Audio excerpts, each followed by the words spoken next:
I'm very, very happy to share my experiences. That's why I travel and speak, so that hopefully there will be people that will relate to the experiences and have new hope. There are people that send me emails, Aaron, that after they've seen my YouTube video, that express that they are beginning to believe more in life after death, and beginning to understand about how to sit at a bedside with a loved one, and beginning to understand how to process their grief somewhat.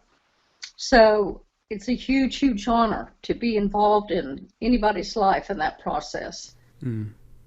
I think it's certainly become more widespread as well, isn't it? This kind of idea of Yeah. deathbed visions and deathbed care and things like that, with Peter Fennick and people like that as well that have been doing it. Yes, yes, and it kind of helps you begin to reassess what you're doing with your life. Whenever you spend that time with them and you get to know their stories and how they came to be where they are, and then also being there and observing what's happening with the interactions of husband to wife, or parents to child, or grandparents, good friend, even a pet. When you lose a pet, there's really true grief that happens.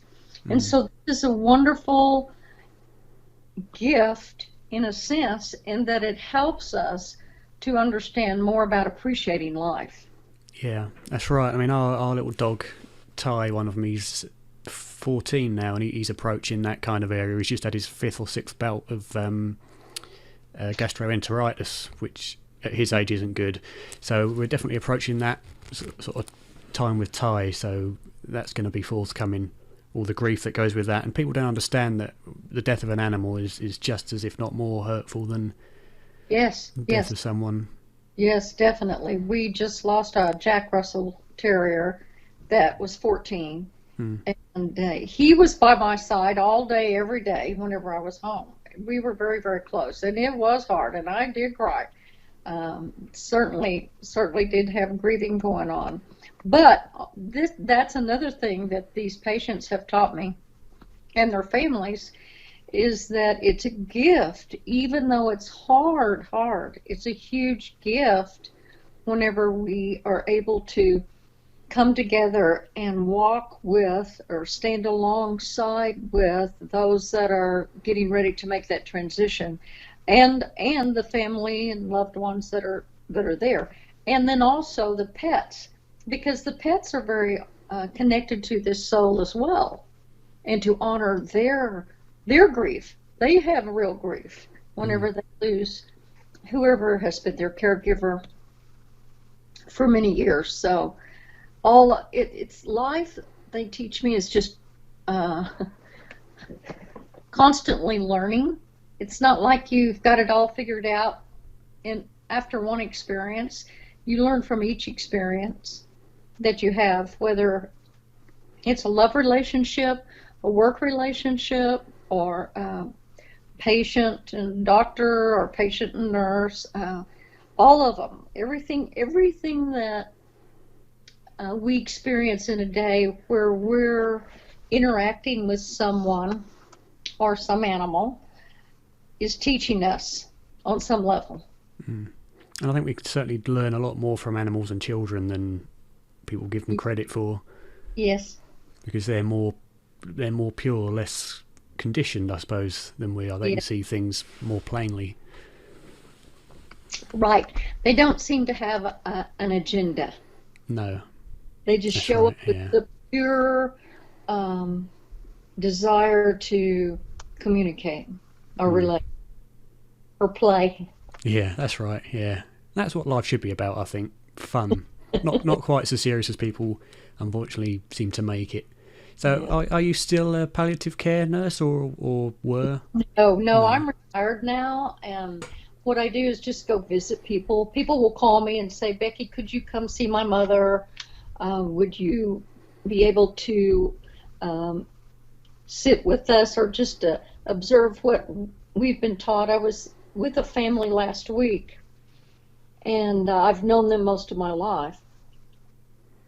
And they asked me if I would make a visit, and I said, sure, I would be so happy to do that. And we did have a good visit, and I was able to share some ideas with the daughter who had called me, and they did a great job. It was a huge honor for me to be there. I always consider it an honor to be. I call it holy ground when someone's getting ready to cross over. And I speak. I travel and speak in Sedona, Arizona. I've spoken there 2 or 3 times, and California. I've spoken there 3 times now, and sometimes locally, and just people just call me or send me emails and said, "Would you be willing to come?" And it's always a treat because during one of the biggest blessings I receive when I do get to travel and speak is that the people will line up after I speak and tell me their stories.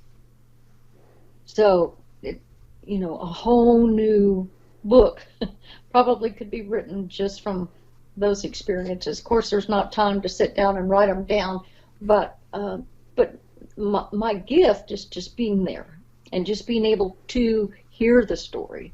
It's not about me trying to remember it, but to relate to them and hear them without without any judgment. Sometimes people are so judgmental about a story that has to do with angels or love they get to see. Sometimes they'll see their loved ones that have already crossed over that are coming to greet this one that's getting ready to cross over. And I respect that. I don't ever try to act like, oh, that couldn't be true. But I listen to them because I believe they're telling me their truth. Mm. And it's certainly, it's not just beneficial for us hearing their stories. It's beneficial for the people that are dying as well to hear these other people's experiences. Yes. I'm sure. So it gives them a bit more peace and a bit less anxiety to the moment coming up. Those are some of the emails that I received, Darren, from people that have mentioned that. My father was able to pass with less fear because of watching your YouTube video. That is huge. Mm. For me to be able to share what these people have taught me, and then for it to bless someone that's getting ready to cross over. And the loved ones that are around the bed. Yeah, of course, because I'm sure it helps with their grief as well, at least in the early stages when it's going to be most prominent. Yes. Mm. So despite having been retired now, you are still having these experiences with the dying. Yes. Yeah. That's the gift of being able to show up for people that call me, and then also people will send me emails, or they will ask if they can talk to me over the phone, and it just depends, of course, what is going on with my life during that day.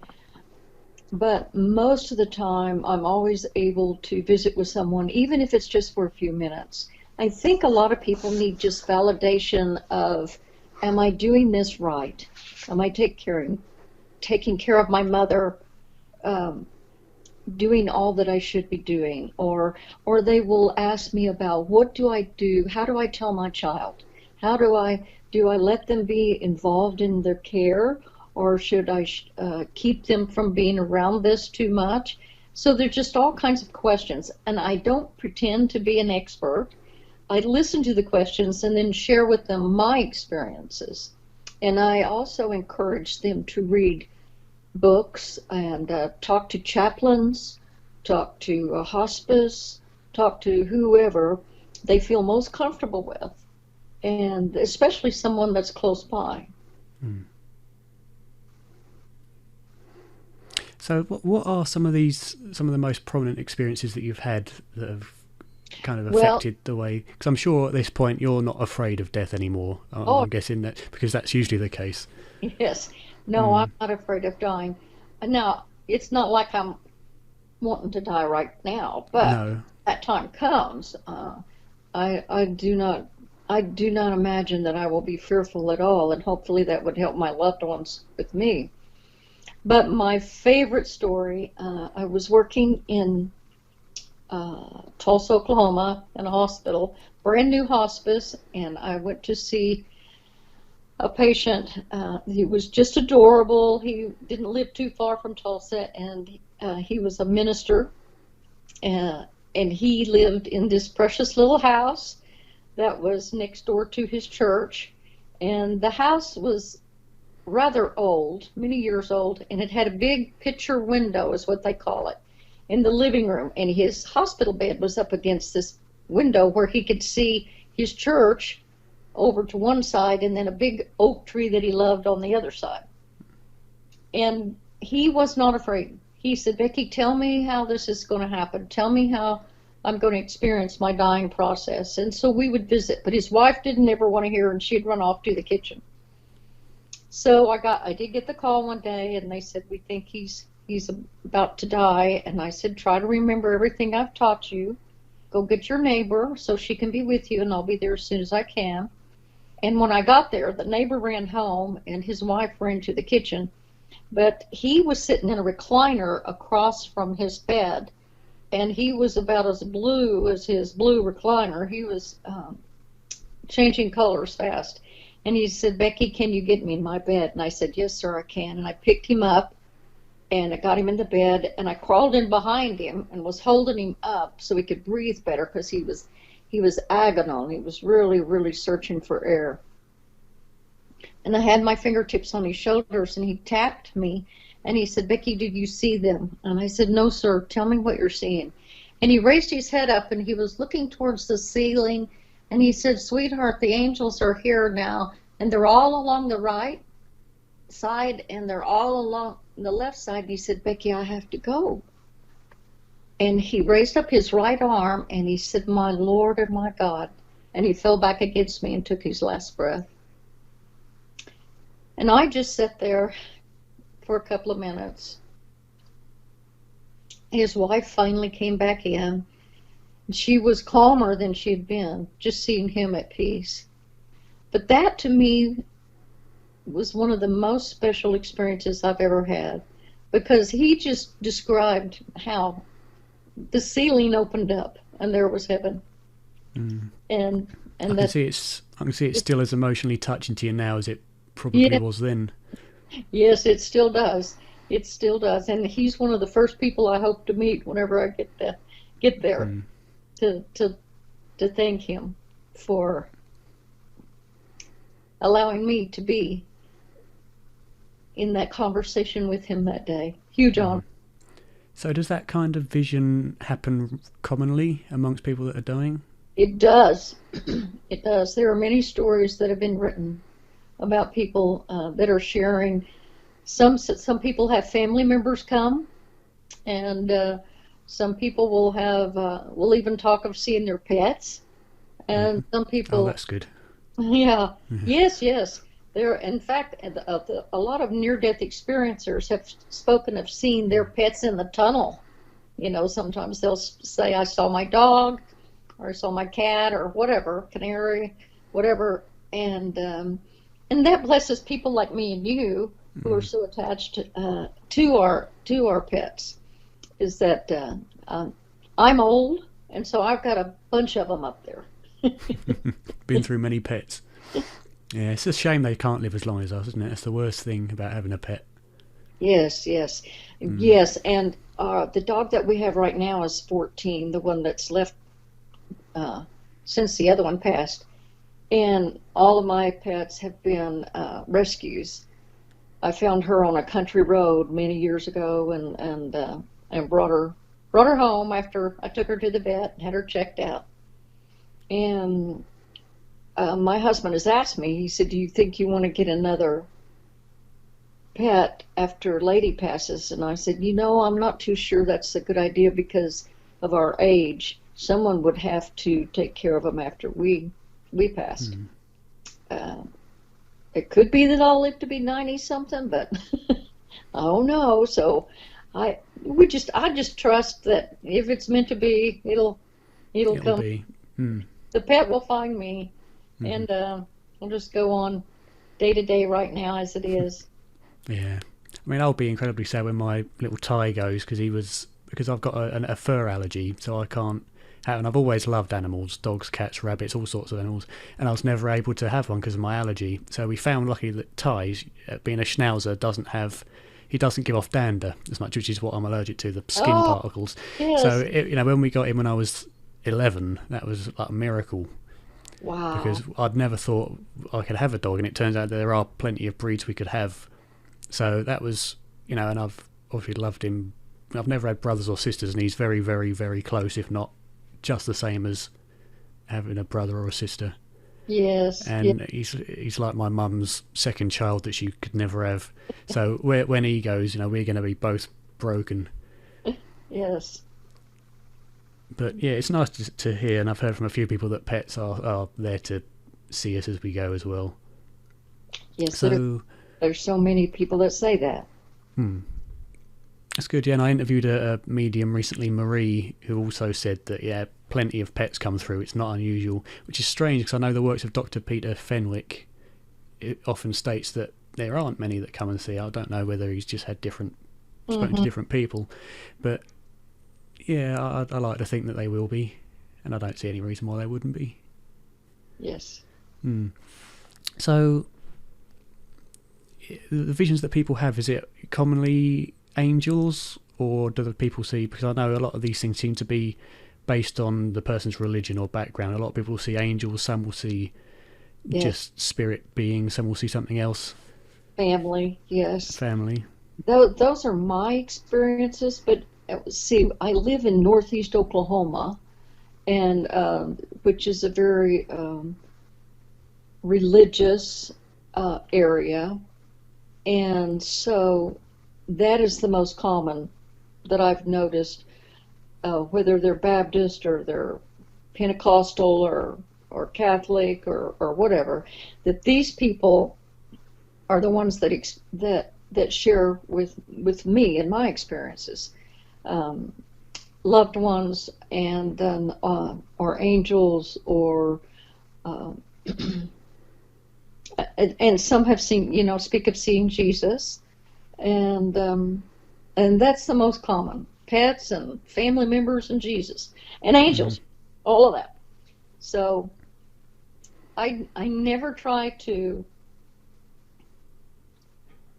act like it has something to do with the pain medicine, because it happens too often with people that have pain medicine and people that don't have pain medicine.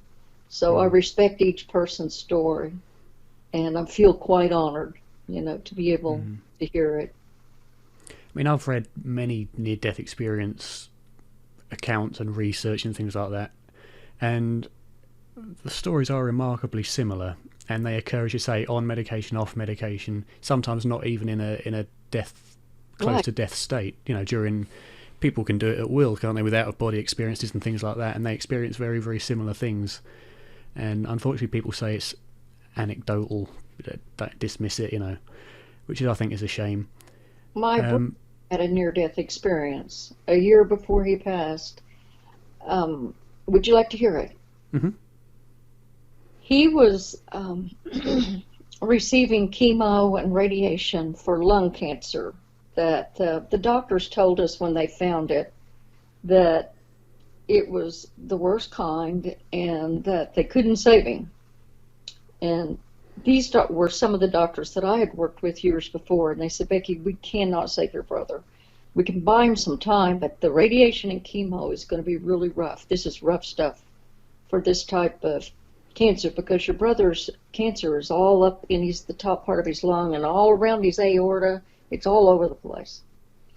And my brother, who had been in, maybe 3 or 4 total wreck car accidents, 2 or 3 motorcycle accidents, all kinds. He just lived a wild life. He said, I'm not afraid of your chemo. He said, bring. And so that's what we did. And he called me one day, and all I could hear was gasping. And I said, I'm on my way. I'm calling an ambulance. And so I called my dad, who was in the other end of the house, to get him to get into him, called an ambulance, and then I drove there. And when I got there, the ambulance was there, and they were loading him on a gurney, and he was blue. He was very blue. And they took him to the hospital.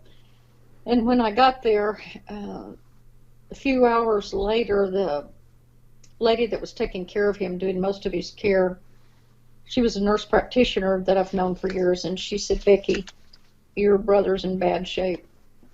He has lung cancer all over the place, and he has pneumonia.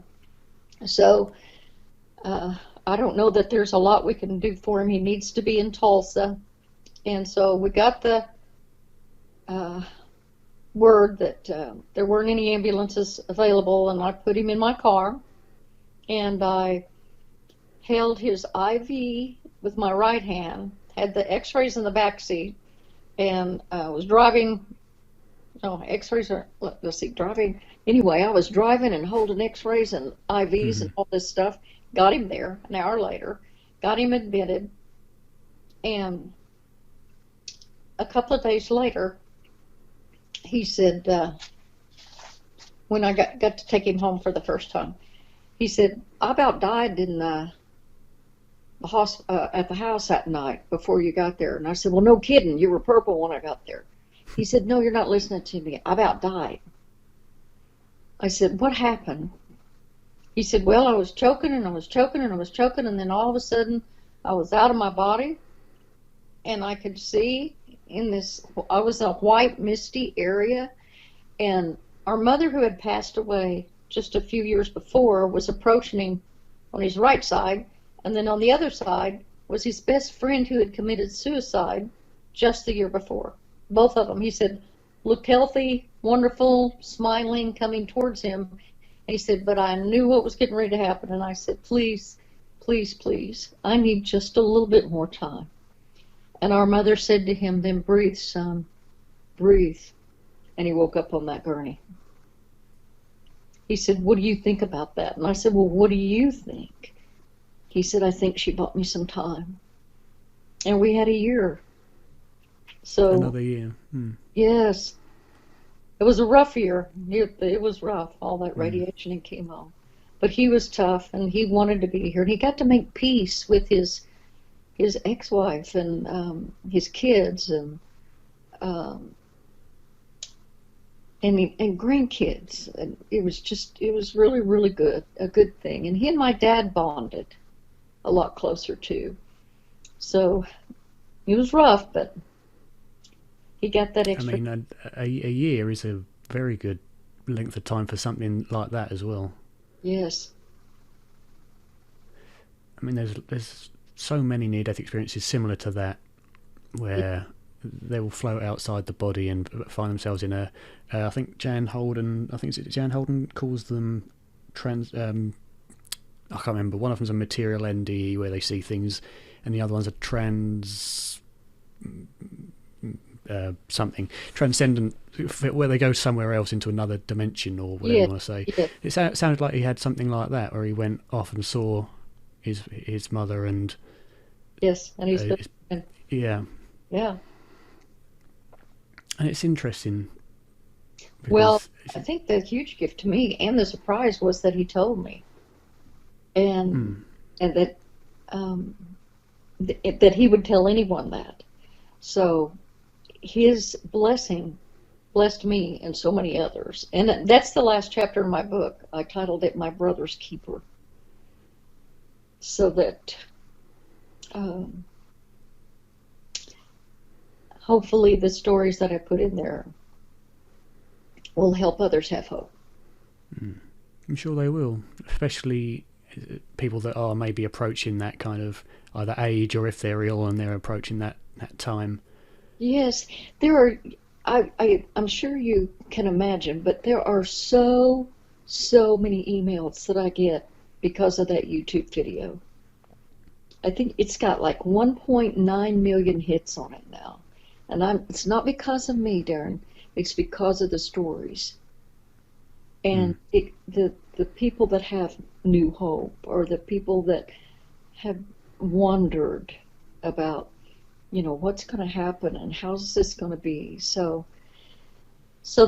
that's like an extra added gift on top of the others. And I think it's a shame that this kind of area isn't looked at more seriously, especially in the realms of the physical sciences and things like that, because to me it's the most important thing to Yep. look at, because it's the only guaranteed thing for Yeah. all of us. That's why I want to research it, because I want to know where I'm going, because Right. it's going to happen Yes. whether you like it or not. Yes. So it surprises me that people still just refuse to talk about. They'll talk about death if something happens, but they won't talk about their own death. They don't Yeah. like to think about it as if it's not Hmm. going to happen, which it will. Yes. And I've been close with my depression. I was very suicidal at one point, so I've been very, very close. And getting to that level, you start to realise that you're not immortal, which you think you are most of the time. Yes. And Yes. I think, It's wonderful to have that assurance and that peace with. That's where I am. If I had a massive heart attack and died suddenly, or if I live to be 100, but whatever, I'm good with all of it. I am not afraid, and I do have people ask me that. Are you afraid to die? And I'm not. No, I don't look forward to any kind of suffering. But we have so much access now to great medications and relaxation therapies, all kinds of things to help people process pain or discomfort, or if some people are beginning to have their own grief. They're grieving leaving. And so yeah, I think these situations and experiences need to be talked about and shared. And that's what I enjoy about what I do. People line up and they tell me, you have helped me today. I'm not afraid to die anymore. That's worth everything. to know that you've helped someone, Giving hope. to know that you've helped someone overcome the biggest fear, on the planet, Yes. is a huge thing. And it's not as such the fear of death itself; it's the fear of not knowing what it's all about, and being able to shed some light on that, at least experientially, And is a that's why people are so important. People that are doing interviews, people that are asking questions, and then sharing your interview with others like this. And that's why I appreciate the near-death experience sites, websites that share all kinds of experiences for people to look at if they're interested, to help them process grief or to help them process fear, so that they can have a better knowledge of their questions on how's this really going to happen? How could this happen? What happened for that? And then be able to integrate it into their own religious values or belief system and make peace with it. And so you can go on with your day, live your life fully, trusting that whenever your day comes, that'll be when it's supposed to be. And until right, yeah. then, that each person is valuable. Let me just, if you don't mind, let me just Look at the stop the larger- call and let me just stop the call and reconnect. It looks like we're having some connection issues here. You're coming through very roboty. I'll just hang up and call you back. Oh well, we'll keep going, see what we can do. If I can get just the audio, then that'll be better than nothing. Okay. Right. Yeah, so where were we? We were talking about near-death experiences, weren't we? And sharing them, yeah. I mean, yeah, there's sites like the IANDS and Jeffrey Long's Near-Death Experience Research Foundation, things like that have thousands and thousands of accounts on them, all pretty much saying, it seems, the same thing, maybe slightly tainted by religious expectations or cultural expectations, but ultimately saying the same thing. So it's certainly interesting. It's good that there's a lot more people taking it seriously now. Yes. And with the likes of, as I put on the group earlier, Sam Parnia with his Aware 2 study, it's certainly people are becoming a lot more accepting of the fact that it happens, but obviously they're disagreeing on why and how. But I think the more, as you say, the more we can get out there, the more people actually start looking at it as something that does really happen and should be looked at. Yes. I think it can help us to live a better life if we understand that. If we're focused on our death all the time, we're not really living. And so if we can just focus on being a part of the community that we're in, being a part of our family, being a part of nature, just enjoying as much as we can where we are, and not try to fall into the trap of worrying about whether or not all the ice is going to melt somewhere, or whether or not the sun's going to be blocked, or all the weird stuff that comes out there, and just focus on this is a good day right here, right now.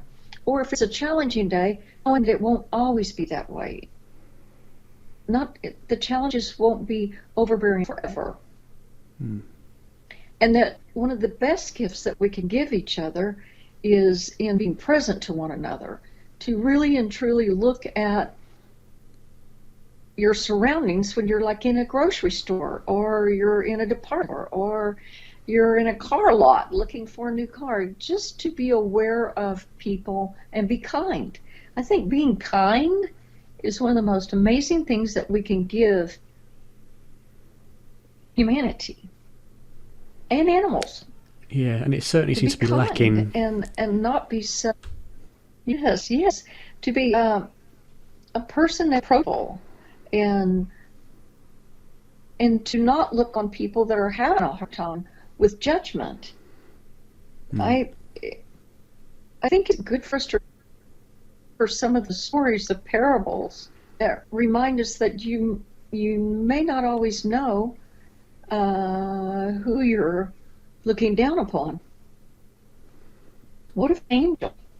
Just checking to see what you would do. Would you give somebody that was thirsty drink of water? Or if you found someone at the roadside that had been severely beaten, would you try to help them? Or be afraid of them? The same thing, some of the teachings and stories in the Bible or other places where we're being asked to love one another. No matter what your political persuasion is, what color your skin is, where your church or don't go to church, whether you like cheese on your pizza or not, any of those things where people sometimes look at others differently.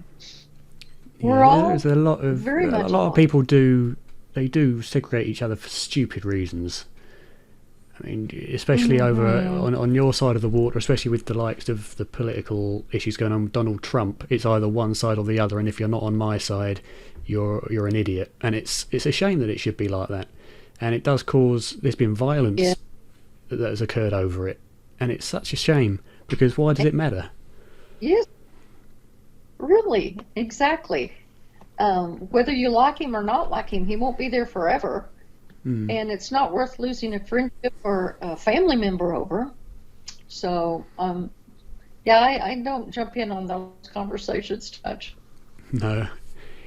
No, politics and all that kind of thing I stay away from. I really just, it doesn't bother me. We've got the likes of the Brexit thing going on over here.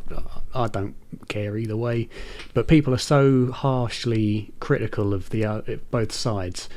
There's no middle ground. You can't be kind of one way or the other. You have to be on my side, or I'm going to verbally abuse you for it. And it's as I say, such a shame.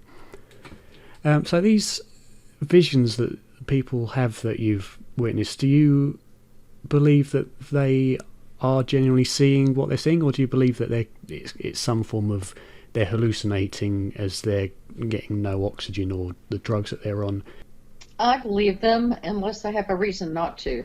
If someone, there's a difference between a drug-induced vision and the visions that are experienced by people that are getting ready to cross over. And sometimes what you will notice, well, I had one family share with me. Let me share this with you. Their mother was getting ready to cross over, and we're lined up on both sides of the bed. This woman hadn't spoken for a couple of days, hadn't opened her eyes hardly at all, and sat straight up and pointed to the end of the bed and called out her child that had died at 8 years old, called out that child's name and was reaching for her. And there are some people that think of that as a hallucination or a drug-induced vision or something like that. And then other people that say, why do you want to judge it? Why not just receive it as this is her, getting ready to cross over? And she did. Immediately, she laid back down and she was gone. Mm. So in my mind, whenever I heard of it, I was thinking, oh, what a gift. What a gift that the child came to her and helped her to see, you won't be alone when you cross over. I'm here for you. Mm. So I just keep trying to share the stories. Might give people new hope. Might give them fresh hope. And help them to understand that, yes, it's sad when we lose our ones, but they're crossing over to a beautiful place. They're going home. Mm.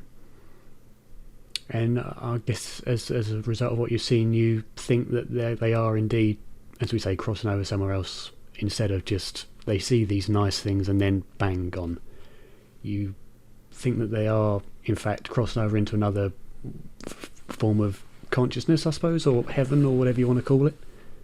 Yes, I do. I have not an ounce of doubt in me at all. There's just too much evidence. So much evidence, so many stories that are so simple, and I think that's why there's so much interest in near-death experiences, because of the people that are sharing very similar stories to those that are crossing over. Mm. And there are so many scientific explanations, none of which account for the whole thing, which is interesting. But right. Yes. You will always have people that say it's not true, unfortunately, and they are the people that haven't had the experiences themselves. That's exactly it. It doesn't disturb me that people don't believe it, because I know, just like what you're saying, they will experience it either with a loved one or a friend or themselves when their time comes, and they'll know for sure then. And so I just love people as they are, where they are, whether they're in complete doubt or complete agreement. It doesn't change my belief. It doesn't change my compassion. And I always call it honor to be present. It's what I call it is holy ground, definitely. Holy ground. Mm. Good, yeah. And so to have the experience or the privilege of being by the side of so many people who are dying, you get to see kind of the real human experience of dying or crossing over firsthand, and you can see the effects it has on people. I mean, have you ever had any experience with what's known as terminal lucidity, where people will have incoherent kind of memories, people with, you know what I mean, there's a delay, so I'm only seeing you nod your head about 10 seconds later. So people, especially with Alzheimer's and things like that have damaged brains and damaged memories, suddenly minutes or even days before they die, will suddenly sit up and see their daughter or their mother or whoever's sitting next to them. Hopefully not their mother, it should be the other way around, but seeing someone they love sat next to them, and they'll recognise them, be completely lucid for the first or for the last hour before they die, and then Yes. they're gone, which shouldn't happen as far as we're aware. Ultimately it's very rare, but have you ever had anything like that happen? I think maybe the gift of my brother getting to see our mom was definitely a huge expression of what you're talking about. And many patients will speak of, I just got through visiting with my mother, or I just saw my husband's coming, I have to go now. Some of them will start becoming anxious about it's time to go, or they'll use words. They'll say, I got a ticket, I need to get in, and I can't be late. Or they're focused on a corner of the room and they keep looking up and watching the corner of the room. They're talking about angels. There's just so much evidence, just like with all the stories with the near-death experiences that you hear. There are so many different stories with people that are crossing over. That it's just, and there's just so much of it out there. That's the wonderful thing. So this show like you have, and all that, like Dave Sunmela has done, with all of stuff that he's put up there about near-death experience, helps people to believe that they can relax and live life and not fear death. Oh, I heard all that. Okay, I'm going to play now. You know, where they are able to take a breath and go, okay, I can quit worrying about dying. I don't have to worry about that anymore. I need to be living. And enjoying life, not taking it so seriously. I need to be loving. Yes. Enjoying life and enjoying each other and being that. What comes to over and over and over again is be kind to everybody that crosses your path. Just be kind. And especially in your world and my world, to animals. And I think kindness the earth, should be. Oh, I've completely lost you. Yes, for us to be kind to everybody. Can you hear me? I can, but I'm hearing you about 20 seconds later. So when I'm talking, I feel like I'm interrupting you, but I'm not. But it's difficult. I mean, what I was going to say is, as humans, I think that we should be kind. You say to plants. Oh yeah, plants was the point I was going to make, but I've made it too early now. But never mind. We should be kind to humans, animals, and plants, and everything living. because ultimately we don't know the experience of plants as well. They could very well suffer in a way that we don't understand. And to me, it's very unnecessary to harm anything for any reason other than necessary for food or what have you. I mean, I'm not a vegan or anything like that. I do eat meat, and I like meat. Unfortunately, I have for many years. But there's a difference, I think, between being cruel eating animals to being cruel while the animal's alive and treating them badly. I'm all for eating meat as long as it's very humane, very kind, and only as necessary. Yes. And it makes me sick when you see these people that abuse animals and seemingly get away with it. Yeah. And there's nobody worse to me than an animal abuser. I don't see how anybody could be that way. It just seems completely against our nature. Well, I think the reason that people behave that way, either to a loved one, a stranger, or an animal, or whatever. I'm a tree hugger. I'm out there living on trees and rocks, and and I talk to the water, I talk to everything, because I think everything is full of life. There's so much life in everything. And being grateful for the food that you eat, for the sacrifice that was made, for the animal, or the gift of eggs, the gift of plants that feed us, and the sunshine and the rain. Being grateful for all of that is very healthy. And then also treating everyone with respect, whether they look like you or not, believe like you or not, behave like you or not, to respect that we're all guests here on this planet. We're just passing through here, guest. And so it is good for us to be good to the earth and the air, everything. See, to me, that's kind of the default human thing. I think that there are probably... I think sometimes people think I'm stranger than the normal strange person, because it doesn't bother me to speak of talking to all kinds of creation, anything that's, I've got to let my dog out.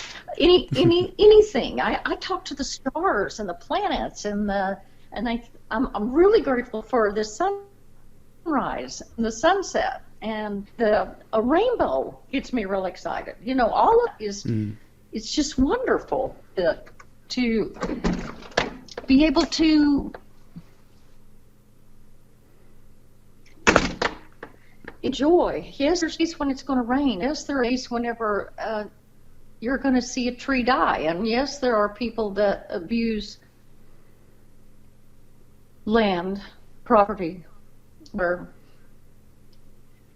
the atmosphere. But we can't be in despair over that. What we have to do is try to create laws that'll help people to understand not to do that, but then also keep doing good. Don't let the bad that you do cause you to be less than what you would go out and do any day where you are.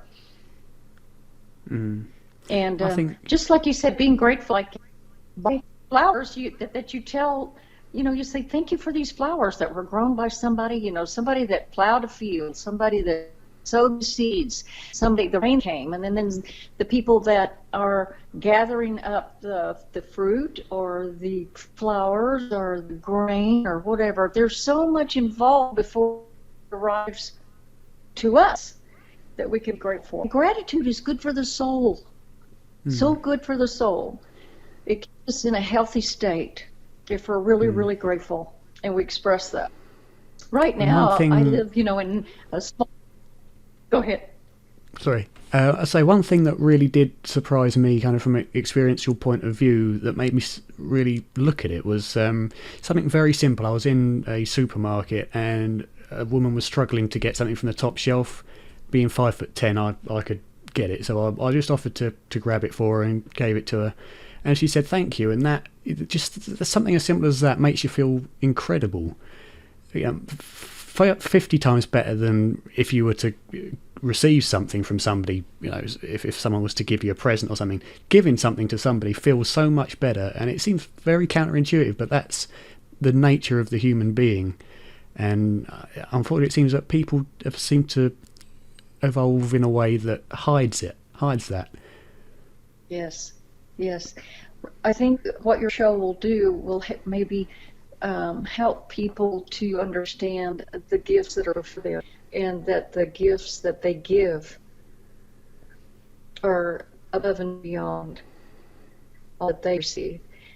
And I'm just grateful to you for doing this. You're very young, and you're also very enlightened, and that what you're able to understand at your age, it's wonderful. That's a result of the depression, unfortunately. Well, I'm sorry, yes, and that is a terrible thing to experience. I'm very sorry about that. Well, it was probably the most beneficial thing I've ever had in my life. Because look where you are now, and look what you're doing. And I think that is going to be a testament to somebody that will say, look what he did with his life. Why can't I do something like that? Maybe I can try to see where I can benefit the world with my talent. And to think, when we start thinking about others, where can I help, and how can I help? How can I be a part of this world before I go to the next? Because both are just as important. Yes. To be able to give and then to be able to receive. Sometimes it's harder for us to receive than it's to give. It is. Have you ever read any of Michael Newton's books, The Life Between Life Regressions? I haven't, but my husband says, not buy another book, we're going to have to move. I love Bless him. I love reading. I have so many books. So if you'll send that message to me later on the title of the book, I will. Sure. I'll check that out. And then that's another gift. It's a look how.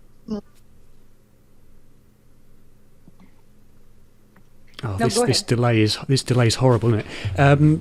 Yeah, it's a very good couple of books to read, because it's the guy Michael Newton was a hypnotherapist, and he had a lot of case studies with his therapists or his clients that he sent to a previous life, and then to the death of that previous life, and what happened in between before rebirth.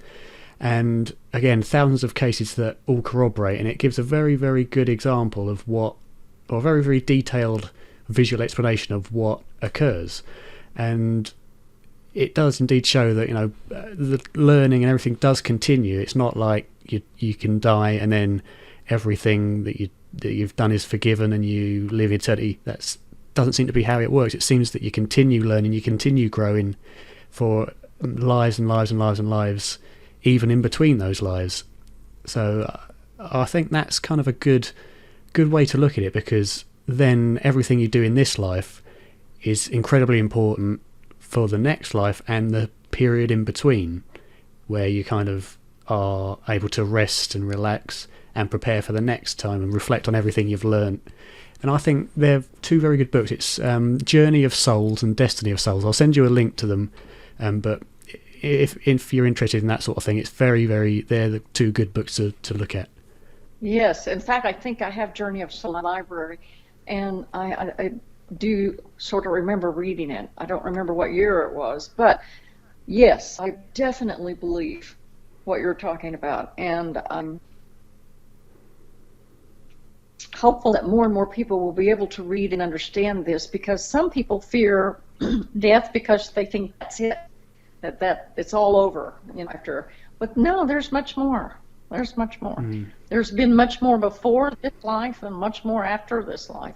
But I don't get too worried about either one. I'm just focused on right now and trusting all of it. It's all good. And that's a great place to be, emotionally and mentally and physically. And as you say, very bad experiences can be the most important experience of your life. With my depression and anxiety and things like that, because of that, I'm now training as a CBT, cognitive behavioural therapist, and hoping to do something in that, which I never would have done unless I'd have had this. And because I've had this, I've developed a kind of sense of empathy where you can recognise it in other people and you can take it very seriously and understand it for what it is. And I think that's the same with spiritual experiences, like the death process. It takes that experience to really begin to get the interest and to really understand it. I think too many people are caught up in current scientific understandings, and they miss that there's room for it to develop, and it takes these experiences to do that. I mean, there's been so many near-death experiences. Everybody who's ever had one, it seems, comes out with an extra knowledge and a complete loss of fear of death, which tells us something, I think. I agree, and I get excited every time somebody says, "Oh, have you heard about this experience?" And it's a brand new near-death experience that I haven't read about yet, and get to find out what that person experienced and how has it affected their life now. So I really am so grateful and thankful that we have the technology we have today, that we can share these experiences with each other and learn from them and get healing from them. Just listening to some of these experiences might change a person's whole outlook. And that's not a small thing, that's a huge thing. Even for just what to affect one person's life, you've affected a life. That's huge. Yes.